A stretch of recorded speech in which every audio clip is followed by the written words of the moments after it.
Cerita ini sepertinya jarang sekali terungkap. Cerita yang jarang terungkap itu tentang ex-Brigadir Jenderal Soeparjo, perwira tinggi yang terlibat langsung dalam peristiwa upaya kudeta Gerakan 30 September pada awal Oktober tahun 1965. Cerita tentang ex-Brigjen Soeparjo ini diungkapkan oleh Jenderal Abdul Haris Nasution, salah satu jenderal yang selamat dari upaya penculikan komplotan Gerakan 30 September di mana Soeparjo ada di balik gerakan tersebut. Ceritanya tentang Soeparjo dan Jenderal Umar Wirahadikusumah.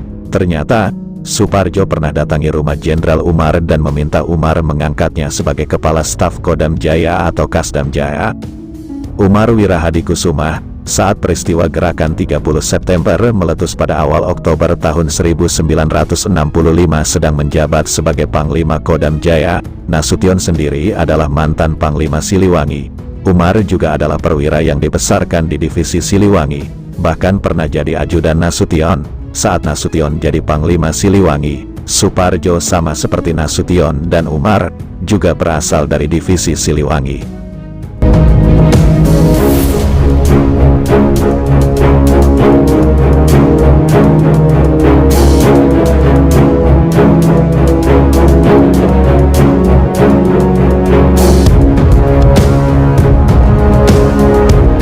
Kembali ke cerita soal Soeparjo dan Jenderal Umar Wirahadikusumah. Menurut Nasution, dalam buku Masa Kebangkitan Orde Baru, satu hari dia mendapat laporan dari Jenderal Umar Wirahadikusumah, Pangdam Jaya ketika itu. Umar melapor kepada Nasution bahwa Soeparjo itu pernah bertamu ke rumah Umar.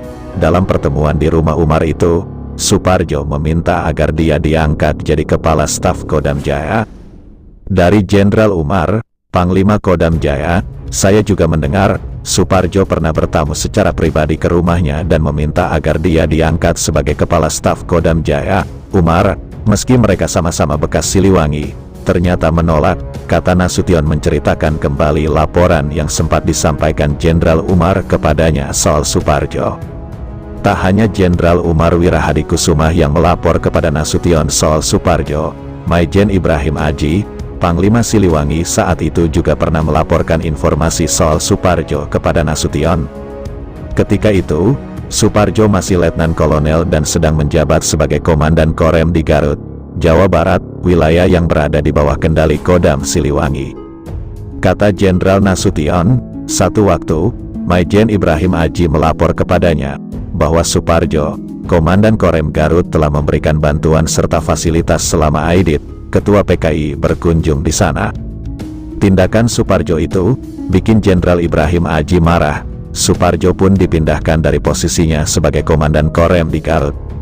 Oleh karena hal semacam itu bisa merugikan Siliwangi, maka Soeparjo dipindahkan, kata Nasution. Tapi pada akhirnya, karir Soeparjo tetap tertolong. Menariknya, karir Soeparjo setelah dicopot Aji, diangkat oleh Jenderal Ahmad Yani. Ahmad Yani menolong Soeparjo. Tetapi, Jenderal Yani ternyata memindahkan Soeparjo ke Markas Besar Angkatan Darat serta menempatkannya di bawah salah seorang deputi. Kata Nasution, Ahmad Yani, Menteri Panglima Angkatan Darat saat itu, dan dia adalah salah satu dari 6 jenderal yang jadi korban penculikan dan pembunuhan komplotan Gerakan 30 September yang justru Soeparjo jadi salah satu dalangnya.